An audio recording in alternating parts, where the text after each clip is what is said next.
بیٹھ کر نماز پڑھنا ایک خاص راز ہے جسے 80% لوگ نہیں جانتے۔ نبی کریم صلی اللہ علیہ وآلہ وسلم نے فرمایا، جو شخص بیٹھ کر نماز پڑھتا ہے اللہ تبارک و تعالیٰ اس کے گھر میں یہ 3 چیزیں نازل فرماتا ہے۔ پہلی چیز کہ اس کے گھر میں غربت۔ ناظرین، کیا بیٹھ کر نماز پڑھنے سے گھر میں غربت آتی ہے؟ نبی کریم صلی اللہ علیہ وآلہ وسلم نے ارشاد فرمایا، جو بوڑھے حضرات اور جوان بیٹھ کر نماز پڑھتے ہیں ان کے گھر اللہ تعالیٰ یہ 3 چیزیں نازل فرماتا ہے۔ پیارے دوستو، نماز دین اسلام کا سب سے اہم رکن ہے جو بندے کو براہ راست اللہ تبارک و تعالیٰ سے جوڑتی ہے، لیکن بعض اوقات انسان بیماری، کمزوری یا کسی عذر کی وجہ سے کھڑے ہو کر نماز پڑھنے سے قاصر ہوتا ہے، کھڑے ہو کر نماز ادا نہیں کر سکتا۔ ایسے میں سوال یہ پیدا ہوتا ہے کہ بیٹھ کر نماز پڑھنے کا کیا حکم ہے؟ کیا یہ جائز ہے؟ کیا اس سے نماز کی فضیلت میں کمی آتی ہے؟ کیا بیٹھ کر نماز پڑھنے سے وہی ثواب ملے گا جو کھڑے ہو کر نماز پڑھنے میں ہے؟ کچھ لوگ یہ سمجھتے ہیں کہ بیٹھ کر نماز ادا کرنا صرف بیماروں کے لیے ہے، جبکہ کچھ لوگ بغیر کسی شرعی عذر کے بھی بیٹھ کر نماز ادا کرتے ہیں۔ ایسے میں یہ جاننا بہت ہی ضروری ہے کہ شریعت میں نبی کریم صلی اللہ علیہ وآلہ وسلم نے اس بارے میں کیا حکم فرمایا، صحابہ کرام اور فقہا کا کیا موقف ہے، اور کس حالت میں بیٹھ کر نماز پڑھنا جائز ہے اور کب ناجائز ہو جاتا ہے۔ اس ویڈیو میں ہم قرآن و حدیث کی روشنی میں ان تمام سوالوں کے جوابات تفصیل سے سمجھیں گے تاکہ کوئی بھی غلط فہمی باقی نہ رہے۔ لہٰذا آپ لوگوں سے گزارش ہے کہ ویڈیو کو آخر تک ضرور دیکھے گا اور ہم اپنی نماز کو شریعت کے مطابق درست ادا کر سکیں۔ اگر آپ بھی بیٹھ کر نماز پڑھنے کے مسئلے سے متعلق مکمل رہنمائی چاہتے ہیں اور یہ جاننا چاہتے ہیں کہ کن صورتوں میں بیٹھ کر نماز پڑھنا افضل اور کن حالات میں کھڑے ہو کر نماز پڑھنی لازمی ہے، تو اس ویڈیو کو مکمل دیکھیں تاکہ آپ کی عبادت شریعت کے مطابق ہو اور آپ اس بارے میں مکمل آگاہی حاصل کر سکیں۔ ناظرین، ہم ایک ایسے دور میں جی رہے ہیں جہاں دین کی ظاہری عبادات کو تو ہم جانتے ہیں، لیکن ان کے باطنی اسرار اور روحانی اثرات سے غافل ہو چکے ہیں۔ نماز جو کہ مومن کی معراج ہے، صرف کھڑے ہو کر ہی نہیں پڑھی جاتی، بلکہ شریعت نے اس عظیم عبادت کو ہر حال میں ادا کرنے کی سہولت دی ہے، چاہے انسان کھڑا ہو، بیٹھا ہو، لیٹا ہو یا اشارے سے نماز ادا کرے۔ لیکن کیا آپ یہ جانتے ہیں کہ بیٹھ کر نماز پڑھنے میں ایک ایسا راز چھپا ہوا ہے جسے 80% مسلمان لا علم ہے؟ یہ کوئی عام عبادت نہیں کہ نبی کریم صلی اللہ علیہ وآلہ وسلم نے خود اس طریقہ عبادت کو اختیار کیا اور اسے امت کے لیے بھی آسان بنا کر پیش کیا۔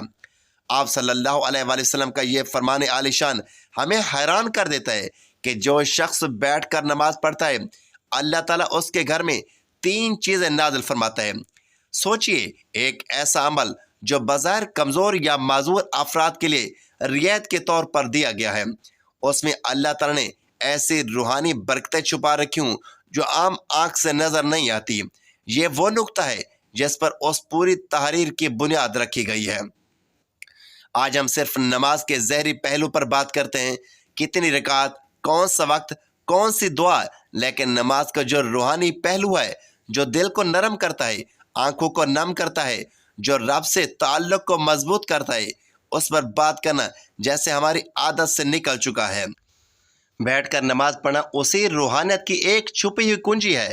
آج کے اس دور میں جہاں جسمانی کمزوری، بڑھاپا، بیماری یا دنیاوی مصروفیات کی وجہ سے بہت سے لوگ مکمل قیام کے ساتھ نماز ادا نہیں کر پاتے، ان کے لیے شریعت کی طرف سے یہ سہولت ایک رحمت ہے، ایک خاص تحفہ ہے، مگر بہت کم لوگ جانتے ہیں کہ اس کے پیچھے ایک خاص راز پوشیدہ ہے۔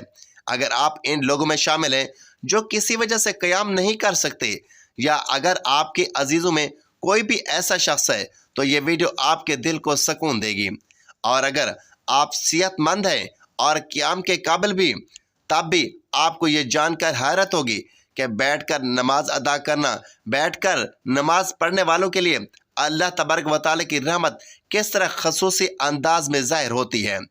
ناظرین، ہماری آج کی ویڈیو صرف معلومات کا خزانہ نہیں، بلکہ دلوں کو جھنجھوڑنے، آنکھوں کو نم کرنے اور دل میں محبت الہی جگانے والا ایک تحفہ ہے۔ آئیے اس راز سے پردہ اٹھاتے ہیں اور بیٹھ کر نماز پڑھنے کے روحانی پہلو کو سمجھتے ہیں، تاکہ ہم اس عمل کی عظمت کو پہچان سکیں، اس سے محبت کریں اور اسے اپنائیں۔ اگر ضرورت ہو یا نہ ہو، اسلام ایک ایسا دین ہے جو ہر انسان کی حالت ضرورت اور مجبوری کو مد نظر رکھتا ہے۔ یہی وجہ ہے کہ عبادات میں نہ صرف روحانیت بلکہ سہولت کا پہلو بھی شامل کیا گیا ہے۔ نماز جیسی عظیم عبادت میں اللہ تعالیٰ نے اپنے بندوں کو مختلف حالات میں ادا کرنے کی اجازت دی ہے، مثلا کھڑے ہو کر، بیٹھ کر، لیٹ کر اور حتیٰ کہ اشاروں سے بھی۔ مگر جب بات بیٹھ کر نماز پڑھنے کی آتی ہے تو اکثر لوگ اسے صرف معذور یا ضعیف افراد کی ضرورت سمجھتے ہیں، کہ صرف بیٹھ کر نماز ضعیف اور بوڑھے افراد ہی پڑھ سکتے ہیں، حالانکہ حقیقت اس سے کہیں زیادہ گہری ہے۔ حضرت عائشہ رضی اللہ تعالیٰ عنہ سے روایت ہے کہ رسول اللہ صلی اللہ علیہ وآلہ وسلم اپنی عمر کے آخری ایام میں اکثر بیٹھ کر نماز پڑھتے تھے۔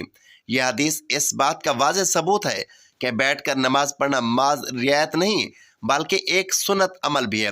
جب نبی کریم صلی اللہ علیہ وآلہ وسلم نے خود اسے اختیار فرمایا تو اس میں یقیناً کوئی خاص روحانی راز اور حکمت پوشیدہ ہے۔ بعض علماء کے نزدیک بیٹھ کر نماز پڑھنے سے بندہ عاجزی، انکساری اور خشوع میں اضافہ کرتا ہے، کیونکہ وہ خود کو اللہ کے سامنے کمزور اور محتاج پاتا ہے۔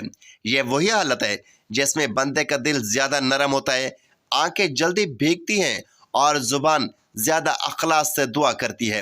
یہی وجہ ہے کہ بعض صوفیاء کرام اور اولیاء اللہ اپنی حالت صحت کے باوجود بھی بیٹھ کر نماز ادا کرتے، تاکہ خشوع و خضوع کا وہ درجہ حاصل ہو جس کی طلب حقیقی عبادت گزار کو ہوتی ہے۔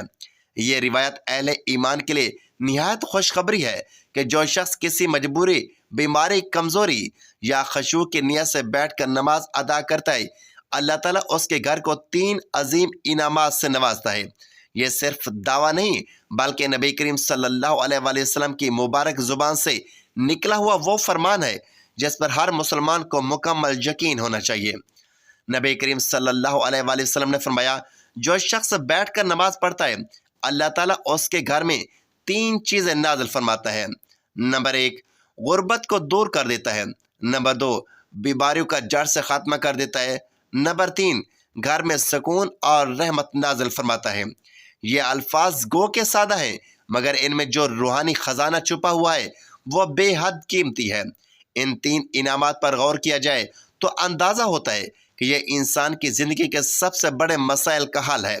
غربت نہ صرف مالی کمی کو کہتے ہیں بلکہ زندگی کی ہر تنگی، ہر محرومی اور ہر بیمار پن بھی در حقیقت غربت ہی مختلف صورتیں ہیں۔ جو شخص بیٹھ کر خصوصی نماز ادا کرتا ہے اللہ تعالیٰ اس کے رزق میں برکت پیدا کرتا ہے۔ یہ برکت صرف مال کی زیادتی میں نہیں بلکہ اس کی حفاظت، کفایت اور پاکیزگی میں بھی ہوتی ہے۔ ایسے گھروں میں رزق کم ہو تب بھی برکت سے کافی ہوتا ہے اور کبھی بھی بھوک، سوال یا ذلت کی نوبت نہیں آتی۔ بعض لوگ جسمانی کمزوری یا دائمی بیماری کی وجہ سے حالت میں قیام نہیں کر سکتے۔ ان کے دلوں میں یہ خیال آتا ہے کہ شاید ان کی عبادت ناقص ہے یا اللہ کو کم پسند ہے، حالانکہ حقیقت اس کے برعکس ہے۔ بیٹھ کر نماز پڑھنا ایسے بندوں کے لیے اللہ کی رحمت ہے اور اسی عبادت کے ذریعے اللہ تعالیٰ ان کے جسمانی اور روحانی امراض کو دور فرما دیتا ہے۔ جس گھر میں ایسا بندہ ہو اس گھر پر بھی شفا کی تجلیات اترتی ہیں اور اہل خانہ کو بھی اس عبادت کا فائدہ پہنچتا ہے۔ آج کا انسان سب کچھ ہونے کے باوجود، ساری چیزیں، ساری سہولیات ہونے کے باوجود بے سکون ہے۔ دنیاوی آسائشیں، دولت، شہرت، ہر چیز کے باوجود دل خالی ہے۔ لیکن جہاں بیٹھ کر نماز ادا کی جاتی ہے اللہ تعالیٰ وہاں رحمت اور محبت کے فرشتوں کو نازل فرماتا ہے۔ ایسے گھروں میں روحانی ماحول پیدا ہوتا ہے جہاں دلوں کو سکون ملتا ہے، بچے صالح بنتے ہیں اور زبانوں پر نرمی اور ذکر الہی جاری رہتا ہے۔ ان 3 نعمتوں کو محض الفاظ نہ سمجھا جائے، یہ در حقیقت ایک گھر کے دنیا اور آخرت دونوں کی کامیابی کی بنیاد ہے۔ وہ گھر جہاں بیٹھ کر نماز پڑھی جاتی ہے وہ جنت کے سائے میں آ جاتا ہے۔